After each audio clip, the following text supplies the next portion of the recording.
أهلا وسهلا فيكم. أنا j'ai éteint mon cellulaire. Je n'ai pas gêné sur l'excellence. C'est très bien formulé en tout cas.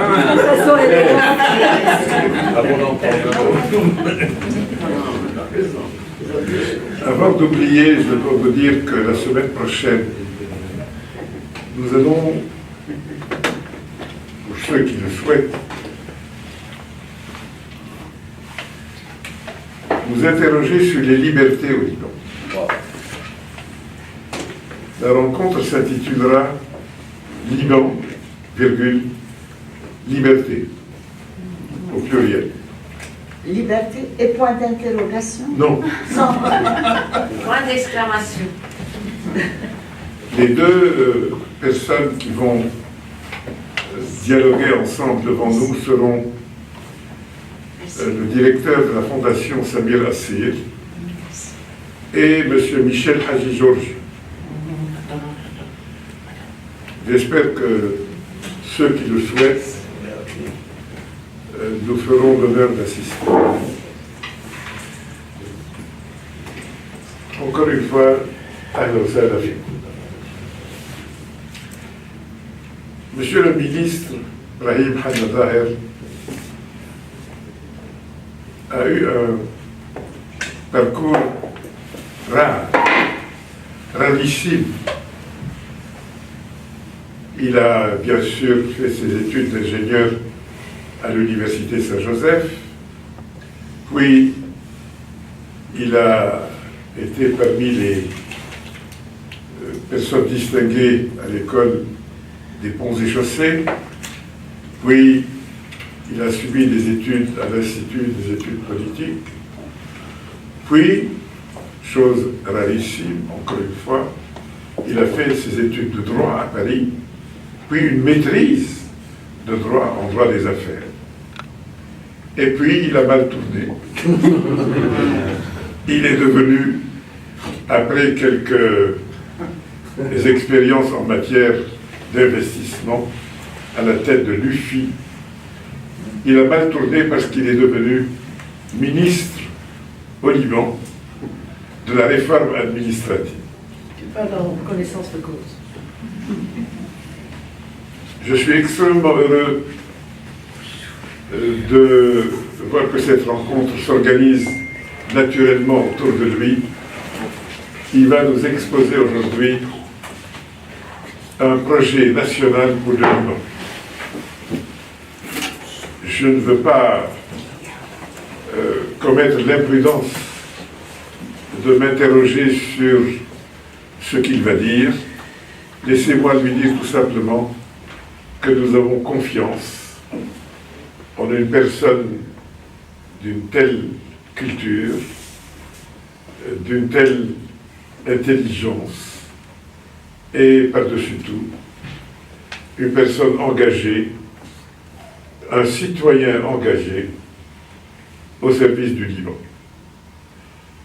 Vous êtes les bienvenus.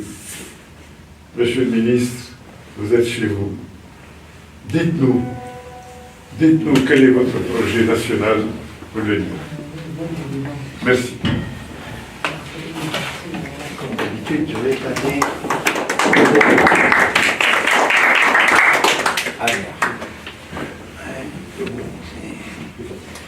C'est plus facile pour moi. Excellence, chers professeurs et amis, je tiens à vous remercier pour cette bienveillante présentation et surtout pour votre accueil, votre hospitalité qui nous donne l'occasion de débattre de sujets d'intérêt en général, en dehors du vacarme ambiant. Vous connaissez tous la formule, la fameuse boutade de Sir Winston Churchill, comparant les conférences aux jupes des femmes, qui doivent être suffisamment longues pour couvrir un sujet et suffisamment courtes pour susciter l'intérêt. Mon ambition ce matin est de m'y tenir, de m'y conformer. Je vais essayer avec peut-être la prétention de susciter quelques questions, voilà, un mini-débat autour d'un sujet tellement délicat. Et je vous remercie d'avoir accepté de participer à cette causerie sur un sujet un peu rébarbatif. Mon approche est fondamentalement politique. Donc, pour les éminents spécialistes qui sont là, présents ce matin, je vais solliciter votre indulgence parce que je vais prendre quelques écarts avec la géographie des géomètres, voire éventuellement avec l'orthodoxie juridique. Mais ça, je suis excusable, je suis maroilles. Et je vais, pour réconforter le ministre Najjar, je vais préciser qu'évoquer le projet national n'est en aucune façon une caution, encore moins synonyme de nationalisme ou de dérive nationaliste. C'est même le contraire. Bien comprendre un projet national, c'est, je suis sûr, l'antidote à toute dérive extrémiste. Je vais essayer donc de suivre la formation d'un projet national et ensuite envisager le cas du Liban et l'application pratique. C'est quoi un projet national? Le projet national, c'est la pierre angulaire, c'est véritablement la raison du vivre ensemble, du vivre et du faire ensemble, du vouloir faire ensemble. C'est ce qui nous retient tous ensemble autour d'un projet bien déterminé, autour d'une... un de mes meilleurs amis, ici présent, m'a interpellé l'autre jour. Qu'est-ce que tu as fait? Pourquoi aller choisir un sujet aussi clivant? Qu'est-ce qui t'a pris? Effectivement, pourquoi parler d'un projet national à un moment où les crises se succèdent, un peu en escadrille, comme aurait dit le président Chirac, où elles sont tellement multiples et multiformes que les gens attendent des réponses plutôt concrètes, des réponses immédiates, ce qui se traduit dans l'opinion publique par une sorte de cacophonie, entretenue à la fois par les médias et par les politiques. On parle sans véritablement en connaître les portées, on dit c'est la fin d'un système, c'est la fin d'un régime, c'est la fin de la Constitution, c'est la fin du contrat social, c'est la fin du... etc., etc., etc. Sans avoir de projet alternatif à proposer, on va un peu dans tous les sens, parce que, et c'est justifié, parce que la crise est tellement profonde qu'on a des réactions qui sont un peu intempestives et erratiques. Mais c'est justement parce que la crise touche à l'existentiel qu'il faut revenir aux fondamentaux, qu'il faut revenir à l'essentiel, qui est effectivement le projet du vivre ensemble. La vie politique perçue par chacun d'entre nous peut être divisée en deux parties, que je me permets d'appeler constitutive et constructive. La partie constitutive est un peu tout ce qui concerne le passé, tout ce qui fait que nous sommes ce que nous sommes. La langue, la culture, la religion, le clocher du village, notre mythologie, plein de choses qui font ce que nous sommes. C'est notre identité. Et c'est un peu autour de cette identité qu'on se reconnaît. À tel point on se reconnaît qu'on est prêt à la défendre au prix de notre vie quand on la sent menacée, parce qu'on se sent en cas de légitime défense. La deuxième partie, qui est la partie constructive, c'est plutôt le présent et le futur, c'est ce qu'on fait, c'est ce que nous faisons de notre vie, c'est ce que nous faisons avec nos partenaires, c'est comment nous gérons les biens, les moyens de production et la distribution des richesses.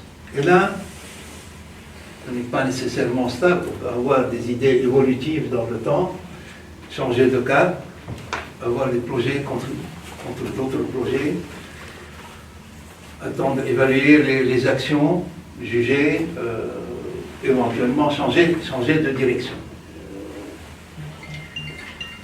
Mais ce que je voudrais simplement ajouter cette nuance entre les deux, si on est prêt à mourir pour la partie constitutive de notre être, on n'est pas du tout prêt pour mourir pour la deuxième, on ne meurt pas pour un taux d'intérêt. On ne meurt pas pour un taux d'intérêt, on ne met pas sa vie en danger pour un taux d'intérêt. Et depuis la sédentarisation, la vie humaine connaît beaucoup de cas de mise en commun, de partage, qui sont liés tantôt à des besoins purement opérationnels. On s'organise pour gérer la défense, pour gérer la gestion des lopins de terre, pour prendre conscience d'un bien commun, pour sa gestion. Et je vais, pour éviter d'aller trop dans les abstractions, je vais prendre l'exemple abouti de la création des sociétés commerciales pour, par l'analogie, essayer de suivre l'évolution d'un projet national. Dans les sociétés commerciales, des individus ou des groupes arrivent avec leur capital, décident de faire ensemble, se mettre ensemble, pour réaliser quelque chose en commun, un objet social, qui est l'objet social. Et cet objet social est quasiment non modifiable. C'est très difficilement modifiable en tous les cas. On se met d'accord, on a décidé de faire ensemble ce que les juristes appellent cette affectio societatis. On est là pour faire quelque chose ensemble, et ce quelque chose, c'est l'objet social. Et on ne change pas à la légère, on ne change pas à chaque bout de champ. Par contre, par ailleurs, il y a les statuts de la société qui prévoient la gestion de cette société, et cette gestion-là, elle est soumise, j'allais dire, au vote démocratique, parce que tous les ans, les assemblées d'actionnaires peuvent évaluer, demander des comptes, juger de la gestion, changer de conseil d'administration, nommer une autre direction. Donc il y a une partie qui n'est pas du tout soumise à vote, qui est cette partie constitutive, qui est le projet national, l'objet social, pardon, et il y a après la gestion, la gouvernance de la société. Il en est de même pour le projet national. Il n'y a pas dans le monde moderne de pays sans projet national. Surtout pour les pays relativement jeunes juridiquement, c'est-à-dire les pays issus des anciens empires. Parce que pour ces pays-là, avoir un pays n'est pas un droit acquis. C'est un droit qui s'acquiert par la démonstration d'une valeur ajoutée quelconque, qu'elle soit culturelle, qu'elle soit politique, qu'elle soit géopolitique. Il faut qu'il y ait une valeur culturelle, il faut qu'il y ait une valeur ajoutée, il faut que la communauté internationale trouve un intérêt quelconque à ce pays. Il suffit pour s'en convaincre de regarder nos amis, nos voisins kurdes. Ils sont plusieurs dizaines de millions, ils ont un territoire qui est plus ou moins bien déterminé, ils ont une langue, ils ont une ethnie, et jusque-là, ils n'ont pas de pays. Et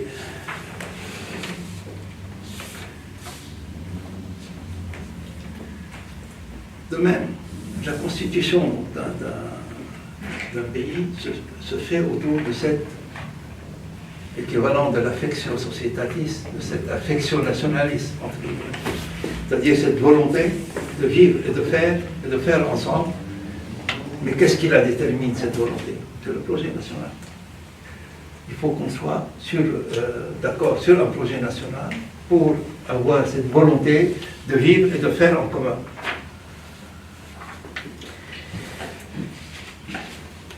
Une fois qu'on a cet objet, ce projet national déterminé, le reste, vous savez, donc on a dit le projet national est très difficilement modifiable, c'est quelque chose de stable. Par contre, le reste, c'est-à-dire la gestion, elle est soumise au contrôle, aux élections, à l'alternance, à l'évaluation. Donc il y a d'un côté ce qui est un petit peu la stabilité du projet national, et de l'autre, la gestion, la gouvernance.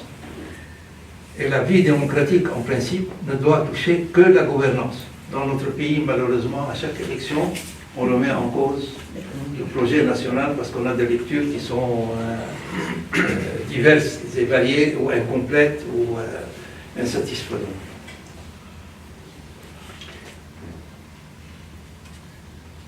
Quand on parle d'un projet national ou de nation, on peut pas, il faut absolument faire une petite référence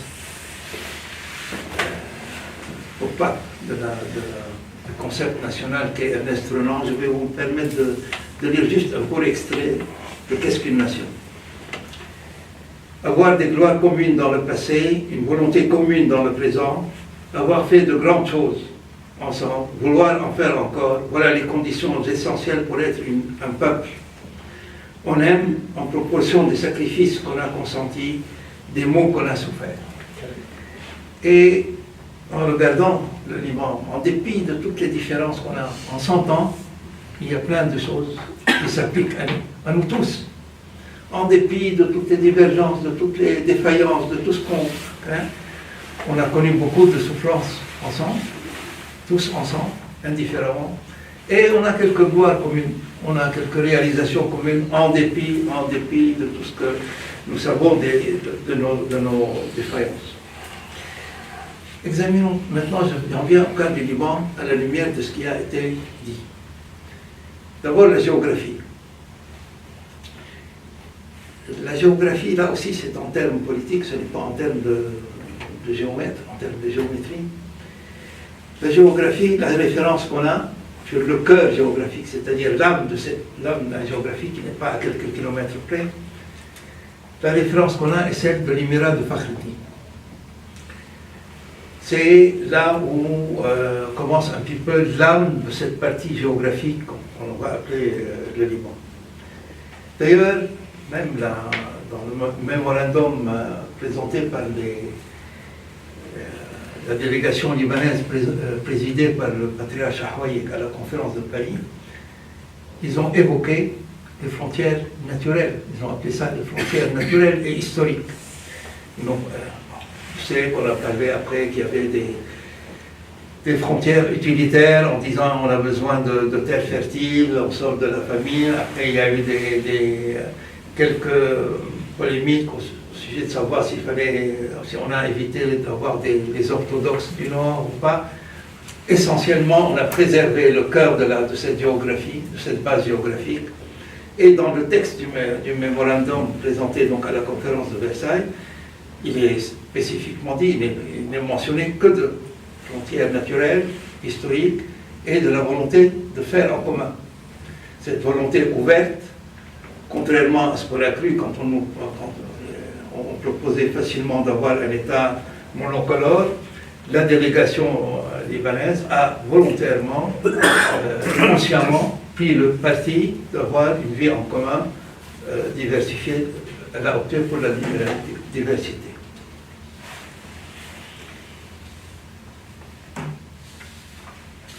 Ça, c'est, voilà, en quelque sorte, pour faire l'analogie, c'est un peu le capital qui est déterminé. Le territoire, on a le capital qui est déterminé. Pareil pour l'objet social, c'est-à-dire un projet national. Un projet national doit, pour toutes ses composantes, représenter cette partie constitutive. Ça veut dire que chacune des composantes doit pouvoir retrouver dans son projet national sa partie constitutive. Parce qu'elle sera appelée d'une façon ou d'une autre, par patriotisme pur, à vouloir donner sa vie pour défendre son pays. Et pour cela, je crois qu'il faut venir là aussi aux fondamentaux. À mon avis, il y a 3 caractéristiques fondamentales qui ont accompagné la vie de ce territoire, qui sont incontestables.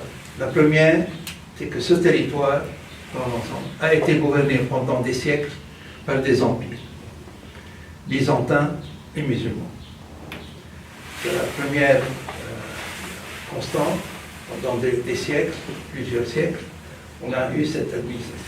Deuxième constante tout aussi importante, sur ce territoire, on a eu tous les, moi je les appelle les réfusniques, tous ceux qui ont refusé ces empires.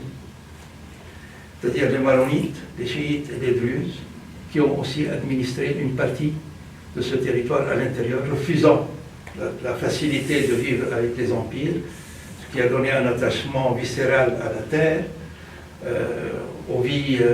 à des vies simples, relativement pauvres, mais qui ont entretenu leur identité. Troisième constante lourde, le pays est un littoral, c'est la mer.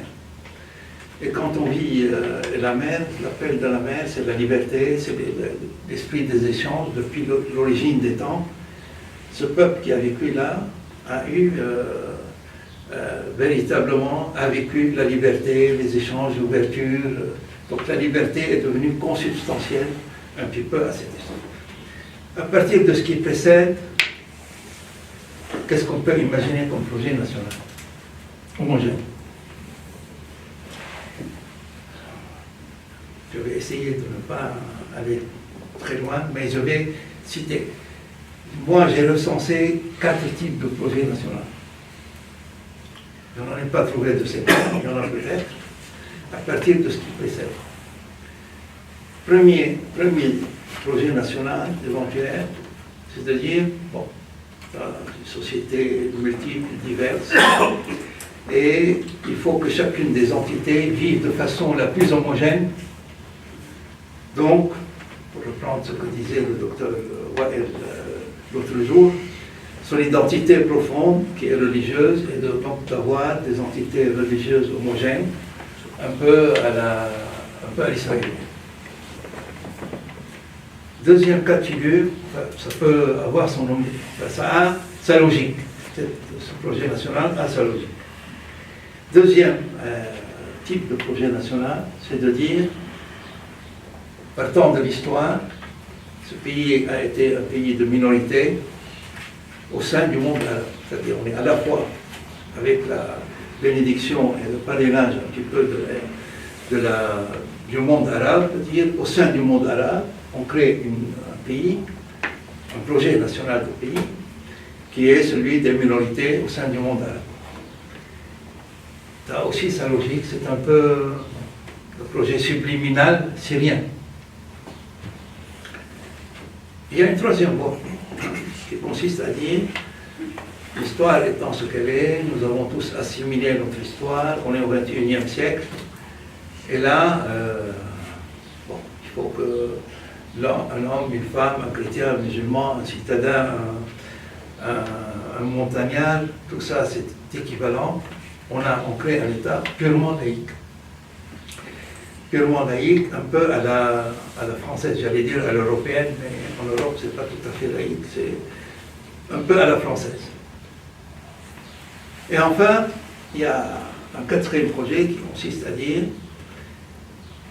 c'est un rapprochement entre les minorités, toutes sortes notamment chrétiennes, mais toutes sortes de minorités, représentées par les maronites, avec les sunnites qui représentent un petit peu l'environnement le plus large. Et de dire, à partir de cette rencontre, d'essayer de trouver le moyen le plus riche dans cette idée.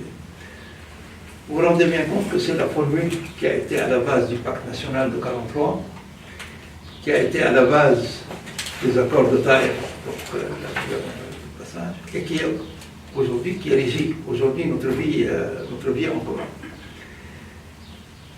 Ce projet national part d'un principe très simple, c'est-à-dire il y a des différences dans ce pays, des différences culturelles, des différences religieuses, des différences sociétales, etc. On a le choix de les mettre ensemble, de vivre ensemble, d'avoir de la convivialité, ou de les faire interréagir, de les féconder, de féconder ces différences. Et ça, on a l'impression que c'est la seule voie de la richesse, d'exploiter la richesse qu'il y a de ces différences. Bien entendu, quand on met ensemble des oppositions, des divergences, le projet national est un projet sujet qui plante, qui a dans ses germes les graines de crises successives, par définition. Parce qu'on a dit, on parle de différences entre elles. Mais on a l'ambition, en tout cas, pour ne pas dire l'illusion, qu'à la sortie, on aura une richesse inédite, une richesse incroyable, en faisant fructifier ces différences, en les faisant, moi j'appelle ça, en les fécondant, la fécondation des contraires.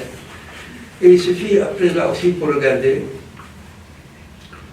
bon, d'abord c'est le seul pays au monde où l'islam gère paritairement avec les chrétiens un pays, d'abord. Deuxièmement, je ne suis pas sûr que le montagnard chrétien de 1920 est le même que celui d'aujourd'hui, qu'il a pris dans sa vie un peu au moins de la vie urbaine, un peu de la vie musulmane, un peu de la culture musulmane, et inversement.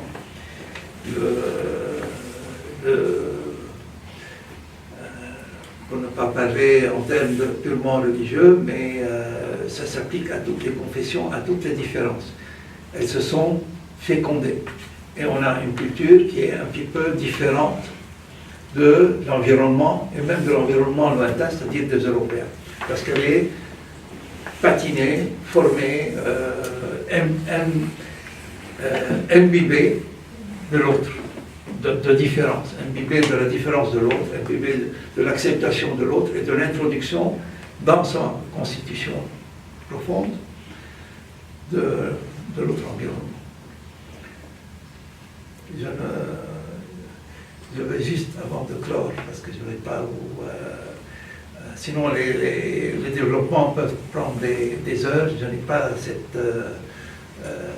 cette ambition ce matin. Je voulais simplement ouvrir une porte, une fenêtre, sur une méthodologie, sur la réflexion. Et je voudrais simplement ajouter, pour ne pas qu'on se perde, qu'un projet national, fut-il confessionnel, n'implique pas du tout, que la gouvernance soit essentiellement une gouvernance confessionnelle et avec les muhassasa et les répartitions qu'on connaît. On peut tout à fait avoir un projet national qui est ce qu'il est et avoir une gestion, une gouvernance qui est complètement déconfessionnalisée ou qui est fondée sur le seul mérite, etc. etc. Je vous remercie de votre attention. J'espère ne pas avoir été très important.